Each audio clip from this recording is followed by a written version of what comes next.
আসসালামু আলাইকুম, welcome to Sharmili kitchen. আমার আজকের রেসিপি প্রেসার কুকারে মাত্র 4টি হুইসেলে ঝটপট তেহারি বা বিরিয়ানি রেসিপি। খুব সহজে ও কম সময়ে আমরা রান্নাটি করে নিতে পারি। হঠাৎ করে অতিথি চলে আসলেও এই রান্নাটি করা যেতে পারে। এজন্য আমাদের লাগবে গোশত। গোশতের মধ্যে আদা রসুন বাটা, টক দই, পেঁয়াজের বেরেস্তা, গরম মশলা, পরিমাণ মতো লবণ, বিরিয়ানি মশলা, ধনে ও জিরার গুঁড়া মাখিয়ে প্রেসার কুকারে 4টি হুইসেল দিয়ে নেব। আমার আদা রসুন ও টক দই দেওয়ার ভিডিওটি ডিলিট হয়ে গিয়েছে, আশা করছি ক্ষমা সুন্দর দৃষ্টিতে দেখবেন। আমি এই রান্নাটি বিফ দিয়ে করছি, সেম রেসিপিতে মাটন দিয়েও এই রান্নাটি করা যাবে।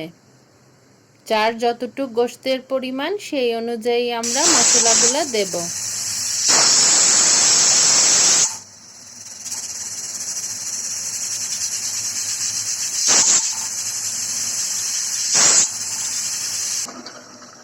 আমার গোশত রান্নাটি হয়ে গিয়েছে।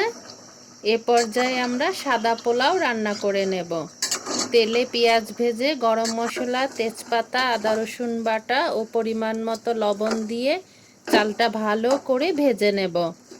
ভাজা হয়ে গেলে পরিমাণ মতো পানি দিয়ে সাদা পোলাও রান্না করে নেব।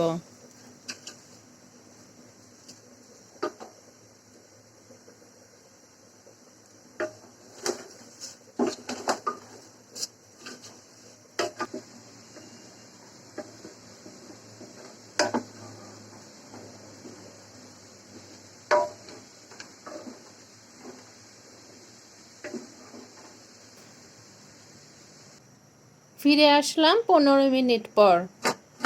আমি ফুটন্ত পানি দিয়ে ঢেকে দিয়েছিলাম, চালটা আমার ফুটে গিয়েছে। এ পর্যায়ে আমরা দিয়ে দেব রান্না করে রাখা গোশত এবং ভেজে রাখা আলু।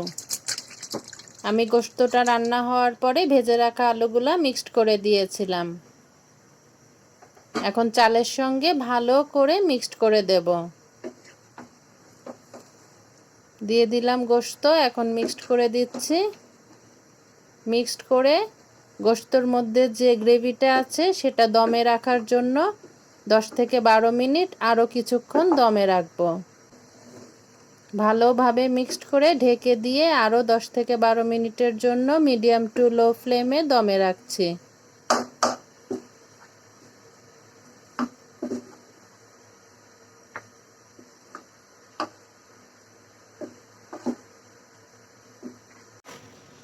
মাঝে একবার আমরা অবশ্যই নাড়া দেব, তলা যাতে না ধরে যায় এই দিকটা অবশ্যই খেয়াল রাখতে হবে এবং লবণটা চেক করে নেব। ভালোভাবে একবার উল্টিয়ে আরও কিছুক্ষণের জন্য দমে রাখবো রান্নাটা পুরোপুরিভাবে হওয়ার জন্য। আমার রান্নাটা পুরোপুরিভাবে হয়ে গিয়েছে। এখন আমরা সার্ভ করে নেব পেঁয়াজের বেরেস্তা দিয়ে গরম গরম। তৈরি হয়ে গেল আমাদের দারুণ মজার ঝটপট তেহারি বা বিরিয়ানি রেসিপি।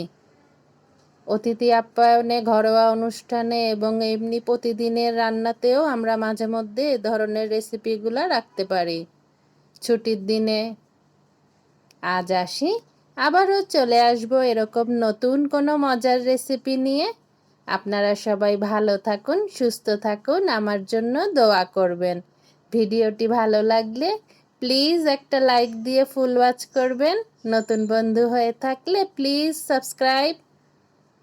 আল্লাহ হাফিজ, আসসালামু আলাইকুম।